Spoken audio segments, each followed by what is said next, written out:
OCD at home is bad, but OCD for your aircraft maintenance, well, that can be a really good thing. We're going to find out more in the hangar.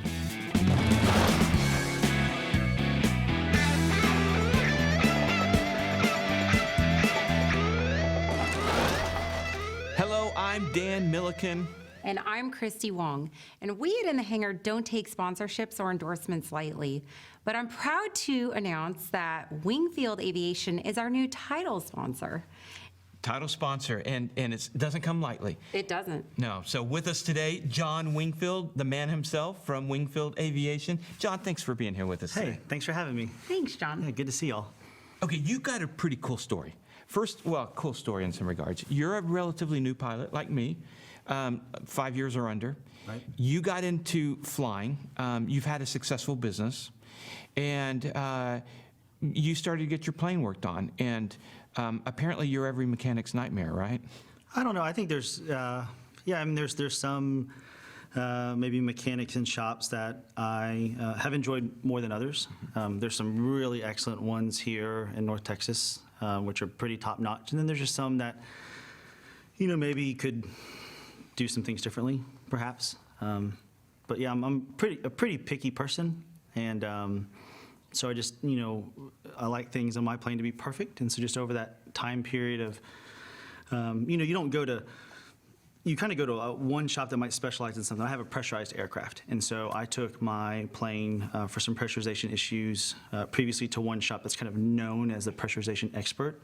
That shop is over at Meacham, and they're top notch. I mean, my best experience has been over there, and so they set a really, really, really high bar early on when I got my plane. And then just for some normal routine maintenance, had another experience or two that wasn't really up to that high bar that was set before, and so I was like, oh, that stinks, and that shop's way far away, but this one's closer, and so that's kind of... Well, okay, well, let's get into specifics, though. When you say they weren't up to the high bar, what specifically? Maybe it's not a real high bar. Following the maintenance manual, doing compression checks the way the book says, I mean, things of that nature. So I kind of just had some disappointing experiences with a mechanic that my annual with some repairs that needed to be done should have been about $6,000, ended up being just north of 30. And then so that kind of got me looking into, hey, is this really correct? And at that time, I didn't really know enough. And so, I just said, hey, okay, great, let's do it. And I kind of operated, with an open checkbook, so I want everything to be perfect. And then I was like, hey, it might be You're putting prudent your family on your plane. Oh, yeah, and I fly the pants off it over 300 hours a year, and so I'm pushing it all the time. I'm flying, up to 18,000 feet and with, pressurized cabin, so I want everything to be top notch. And so I just started reading and ended up, contacting Continental, contacted Superior Technical Support and said, hey, this is kind of what has been done. Is this correct? And then they say, no, that's not right. And no, this is not right. And I was like, oh, well, that's kind of disappointing. And so that just got me thinking, hey, just some basic things like that from a technical standpoint, and then also just more some business, the way to do business. I thought I've seen some shops do it really, really, really well, and I've seen some shops that could use improvement, just as far as delivering information to their clients, presenting information in a really transparent way, which I'm a big fan of, like full disclosure, transparency. I think that's kind of a way to live in our personal lives, and also a really solid way of doing business. People, before they do business with you, they're going to need to trust you. And so you got to be upfront about everything that you do. And so I was just like, there's a big need. I think there's some shops that, again, do it really, really well.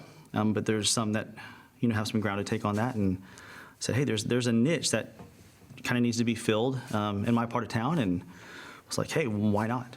Why not me? And so that kind of got the ball rolling for me to start my shop a while back.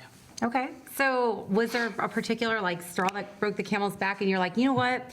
If I don't do it, or if I'm just gonna do it myself, was there a particular instance that you said, you know what, there has to be a better way, and that's when you decided Wingfield Aviation took off? Yeah, I mean, it was a lot of things culminated in the annual, and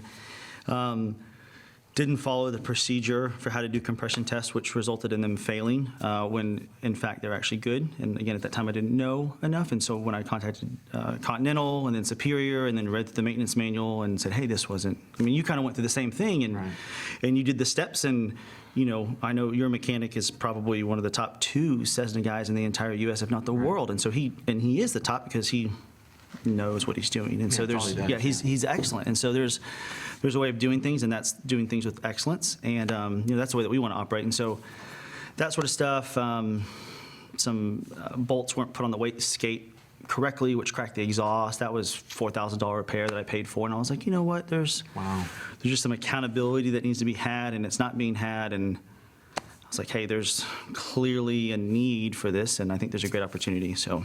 But you yourself are not an AMP, correct? No, I'm not. So I Okay. have right out of the gate, there's certain things that you can perform on your own playing as a Part 91 operator, and that's not a full list. It's things of that nature. That's kind of another topic for another Right. day, which I think you guys have an episode had on it, that. yeah. And so, but to go and do it for compensation, especially on planes that aren't yours, you got to have someone that has an A&P or an IA. And so right out of the gate, I hired an IA. He's had his IA for 12 years, and then about 20 years he's been an A&P. So big turbine guy in the military, and so now he works full-time, and he's our director of maintenance. You know so much about your plane, so much more than I do, and I've probably owned my plane a year longer than you.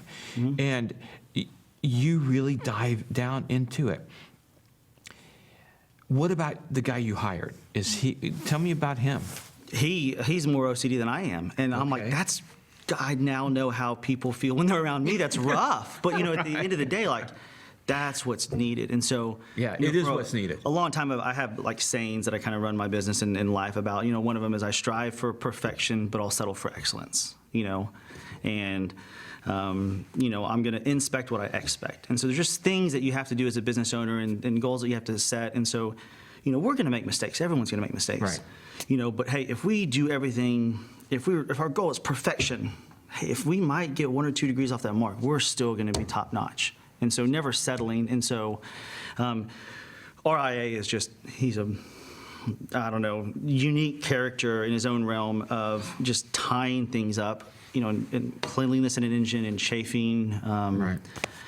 I mean, we've gone through so many 8L clamps in the past couple weeks, just with new clients that come in and we're like, hey, this would be something that we would recommend. See this chafe point, we need to put them opposing, butterfly it, make things secure. And they're like, oh, that's why it was rubbing, and that's why I've got oil spilling everywhere. I'm like, yeah, that's not a good thing. So I think there's a key point in what you said too, that, we make mistakes. We're all human, right? Nothing's ever going to be 100% perfect 100% of the time. But I also think it's how you address those imperfections.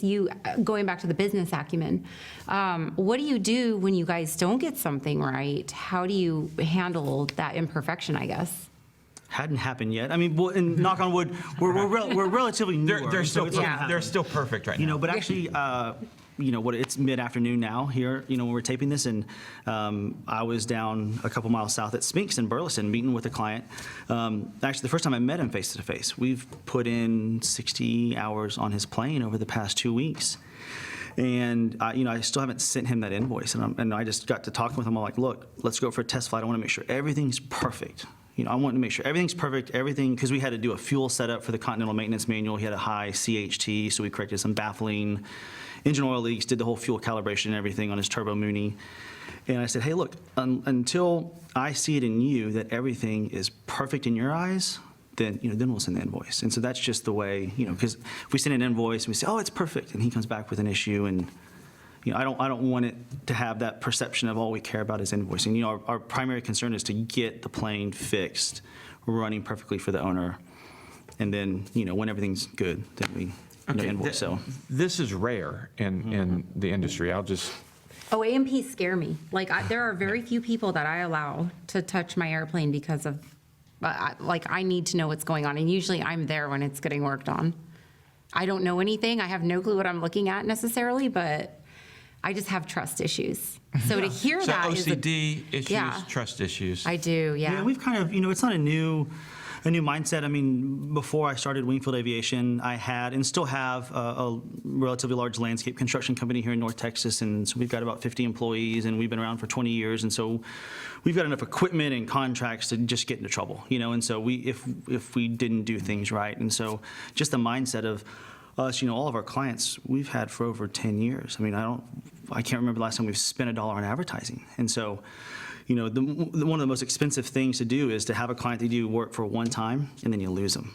The best thing is to keep doing consistent quality work and you maintain those relationships. And that's how you build trust. And that's our goal, is so, the clients see value in the work and the quality that we do. They trust us as a resource to be a part of their team for them to enjoy their aircraft.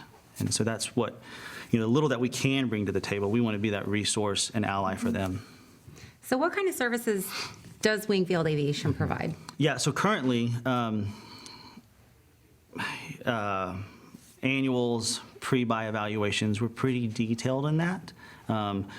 We actually set out kind of a spring-summer price. Common services needed, pre-buy, oil change, spark plug service for 4 cylinders, 6 cylinders, that sort of stuff. So all the pre-buy evaluations, AD compliance, AD research in your logbooks, engine evaluations, compression tests, bore scoping cylinders. I started off, myself with a $30 bore scope from Amazon that you can put on your phone, and we run about a $600 one, professional one that can take high-quality images and videos, and we format it out on a big chart. This is your, cylinder 1, here's the barrel, here's the exhaust valve, the intake valve face, here's the piston crown, here's all this stuff. And so try to document, which I think is just, there's some shops that do that really well, and again, the more information that we can provide to the people that see value in that, the greater the transparency we can deliver, and that just increases trust. So Airframe Repairs, we actually, my IA and I have been working together on my plane. We've got the horizontal stabilizer. It's now back on, and the vertical stabilizer now back on. We did 3 Cessna 210 service bulletins. So we probably have 100 hours in it together. Wow. So in the process of re-rigging the plane right now, so rigging, all the calibrated instruments we have, and so especially with his experience in the military, he's OCD. We were going to do something the other day, and he's like, well, let's torque this today, because today is when this calibration expires, and so before we do anything, I've got to go get this calibrated, the torque wrench, to see how many foot-pounds there are, and so he's so by the book, which is great. I feel comfortable. No, that's wonderful. So are you actually working toward getting your EMP now? I don't think I really have a choice. I don't really have a choice. And so, that's one of my goals. I want to do it, I just can't. And so indirectly, I'm going to get it over the years by putting in the legwork, through our company. Sweat equity. Yeah. Well, and that's one of the things that is amazing to me, is that the AMPs have to do so much more than us pilots, and they have to do so much more than even, auto mechanics. And yet they're probably paid less than auto mechanics. Yeah, I would agree. Yeah, I think the hourly rate is definitely less. Yeah. You go to the dealership, you're going to go broke after like an hour of an automobile dealership. Right. You go to a high-priced piston shop in town, maybe $105 an hour, $95 an hour. Right. You're going to get A&Ps kind of in that, coming out of school, mid-25s with some experience, 30, and then Before on they up. go off to the 121s. Yeah, Yeah. until you go off to that, or they get pulled they're off to a pilots. 135. And so I think there's the way that, we want to, I kind of have this mindset, and my mentality is we want to pay people more than the industry pays them. We want to take care of our team, because if you don't take care of the people that are actually doing the work, they're not going to be happy. And if they're And not they're gonna be happy, gone. they're not going to do quality work. And we want to do quality work. So you got to pay them more than what other people are paying them. And those are the people that deserve to be paid more. They got to be the highest qualified people. And then just create an environment that's more fun and rewarding to work at than any other place. And that's how, in my experience of this other company that I had, that we've been able to retain people for 10 plus years, is we pay them way above the industry average. And I'm a pretty easygoing guy to work with, and so we just try to make it a fun environment. And so that's kind of the objective here as we grow with Wingfield Aviation, is to take some of those things that I've seen success in over the years in another industry and move them over to here. But yeah, it's kind of depressing when you go and see some really quality A&P guys work at really high-end shops here, and then they just go get picked off, from Right. the 121s because they can offer them benefits, and that's our goal too, is to offer benefits. I mean, we want to be able to pick off people from those places and bring them over here, Yeah. and that's kind of we're not going to be the cheapest maintenance facility around, and that's not what we want to do, and You want to be quality. yeah, we want to be quality, and that's going to be the goal. And the race to the bottom is a deadly race in price. Nobody wins in that, and so Well, we want to. Yeah, I would rather pay a little bit more as a plane owner and know that it's quality work. I mean, Yeah. it's your airplane. Yeah, and Yeah. capitalism is going to reign supreme, and so the market's going to drive what we can charge and what we can't. But we want to be able to have the best of the best tools and the best of the best people, and so that obviously comes at the cost. And so the systems that we're building right now and putting in place, when I kind of mentioned earlier about communication and transparency, we've got some really cool things that we're putting together now and kind of piloting with some of the folks secretively in North Texas Aviators with their planes. Imagine. I know with mechanics that I had or other shops, I would email them or text them, hey, where's the status on this? And those guys are so busy, and rightfully so. So it might be the next day before I hear back of what the status of my plane is, because I got this trip booked and I want to go and get it done yesterday, and that's a customer's mentality, because they want it done yesterday. And so we've got something that we've got set up right now where our clients can log in to a customer portal for their plane, or if they got Oh, wow. different tail numbers, they can log in with different tail numbers, see a complete history of all the service records, every part number, serial number, all the ADs that apply, reoccurring ones. If they want to put in their tack time, it can even send them a reminder after their flight, hey, put in your tack time. And then it counts. Oh, by the way, your oil change is due in 10 hours, which kind of drives for us too. Oh, wow. Hey, we're going to remind you that you need to bring your plane in for service so we can do some work on it That's a great and be idea. proactive. That is a good idea. Even with ADs, things that are recurring every 25, 50 hours. And then the cool thing is we send work orders and proposals. We can attach the photos of the broken parts, and they can go in, items 1 through 10, approve, deny, approve, digital approval. We get that. We've already got the parts built into that because we had to do the proposal. We go do the PO with Aircraft Spruce or Air Performance wherever we're buying stuff, have the stuff delivered the next day, go and do the work, and then they can log on again because our technicians, when they're doing the work, I'm Craig, I'm the IA, I'm working on Squawk 1, I clock in, I clock out, done. They can log in at any time and say, hey, on this 1 through 10 stuff, 1 through 5 is done, 6 is currently being worked on, 7 through 10 remain. So it frees us up to not be providing bad service of responding late because we're Right. wearing a million different hats, and it gets them the information right when they want it. So those are all the cool things that when I said there's ground to take for other shops. Yeah. That this is what we're trying to do is. My guilty pleasure is ordering Domino's and Papa John's pizza, and you have those pizza tracker apps. Right. Bill put it in the oven. It's in Bill's car. Same deal with us. Right. This squawk is being worked on. This is done. This is that. And so you can even upload all the photos of your logbook previously and use that as the master log. It's really, really, really cool. And it's all web-based on the cloud. And so the ability for features to be added is super easy. I mean, that would just be updated overnight. And so we're just kind of just getting started with the things that I thought, hey, this would be a good asset. And we're getting feedback from other guys and girls in NTA of how to add benefits to the community. So Okay, what if someone were to bring to you, I don't know, just throwing it out there, like a Warrior, for example, to get the annual done? What would be a roundabout base price for like a 1981 Piper Cherokee put me Warrior on the 2? spot. I want to A Warrior say, II, yeah, just Warrior 2, yeah. yeah, those are 1,200-ish, Okay. 1,200-ish. And so Base, yeah. Yeah, base. And so, obviously we have the AD review, the logbooks. And so, if we've seen the plane the year before, we know, okay, we only going to go back 12 months. We will literally go to the FAA register, print out every single AD that applies to Piper Warriors. Twos.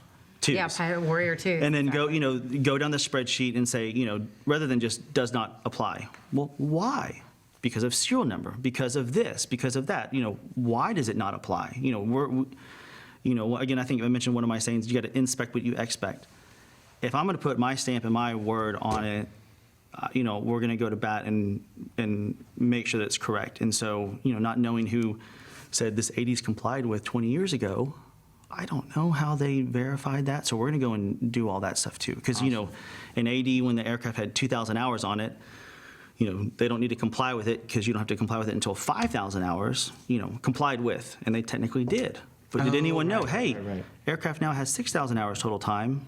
Did It's not anybody go compliant back and say, hey, at 5,000? So, that's the cool thing about this tracking and the tachometer and the hobs that you can put in this is it reminds all of us. And so it helps keep accountability and track all that sort of stuff. So, OCD is a good thing. yeah. When it comes to airplanes. Okay, so last thing, John, is if somebody wants to use Wingfield Aviation, how do they go about contacting and finding out where you guys are? Yeah, so a couple of things. Facebook.com/Wingfield Aviation, WingfieldAviation.com, Instagram.com/Wingfield Aviation. And so all of our, He's got all thankfully, the bases covered. thankfully, none of that was taken, And so I've got websites, which I haven't launched yet, Wingfield Avionics, Wingfield Aeromotive, Wingfield Turbines, or all these things, which is kind of our 12, 5-year, 10-year plan. Thankfully, my last name isn't Smith, and so Wingfield's a little bit rarer. I was going to say, that worked out. Yeah, and so I kind of garbled up anything and everything possible, and so those are the things that we're starting with right now, and those are the ways to get I'm in going to start a contact with us. competing business. It's going to be called Wongfield. Yeah. I'm just kidding. Hey, if it works, it works. That's so long. So what does the future look like then for Wingfield Aviation? Yeah, so, I don't know, I wish I had a crystal ball, but obviously things change, and so, right now, we should be, if everything goes as planned, moving into our first permanent, plus 10,000 square foot plus hangar over at Spinks in Burleson. So we're supposed to close on that in a couple weeks. And then originally and ultimately, my goal was to open up a large facility at McKinney at TKI. TKI has a couple more hoops to jump through. It's a little bit harder to go out and build there. And so what I'm buying at Spinks is already there. It's actually the hangar from the gentleman that I bought my plane from. Wow. And so he's kind of out of the industry. He's in Florida flying, and so he doesn't need that space. And so looking at purchasing that and then building from the ground up over at McKinney. And McKinney's probably going to be geared more towards turbine aircraft. Still piston. I mean, that's what I love, but our guys are really talented and skilled in the turbine realm. And so Spinks won't necessarily have the capabilities to do large turbine aircraft. But you got if they're a large turbine aircraft, they can go anywhere in the country pretty easily, so. Well, they can come to McKinney and come see us at Right, McKinney exactly. when we're over there. So Yeah. the things that we're doing, aircraft washing service with, captured water for the EPA. Yeah, we're thinking, long-term, giant scope, and so you need a big ramp space, for a 7.3 or a Falcon wow. or something like that. And so, Wow, that's big. Yeah. Like you're thinking very big at that 7.3, point, Warrior yeah. 2, Yeah. yeah, exactly. You're going to treat them ramp both space. the same though, right? Right. One Warrior Yeah, oh, is the exactly. And ramp that's space. the great thing is, at the end of the day, kind of like ATC, the good ones treat us is a plane's a plane. And so it's just an airplane owner, and we're all human, and we all want quality stuff. Well, some people don't, and that might not necessarily be the type of relationship that, Yeah, we it may not be a want. fit. Yeah, and so we want, people that, understand and see value in the quality of the work that we do, that want to, over the next 2 to 5 years, kind of get their plane to top-notch, really primo operating condition, and that they have the funds to do so. And so, and then in that exchange, then we just do high-quality work and stand behind it. All right. John, thank you so much for coming. Yeah, thank you for Really having me. appreciate it. Good to see And you all. thank you for being a title sponsor. We can stand behind you guys. I know it's great work. Yeah. So thanks. And for you guys out there, if you need a shop that offers quality and transparency and some really cool service things, then check out Wingfield Aviation. And we'll see you guys next time In the hangar. in the hangar.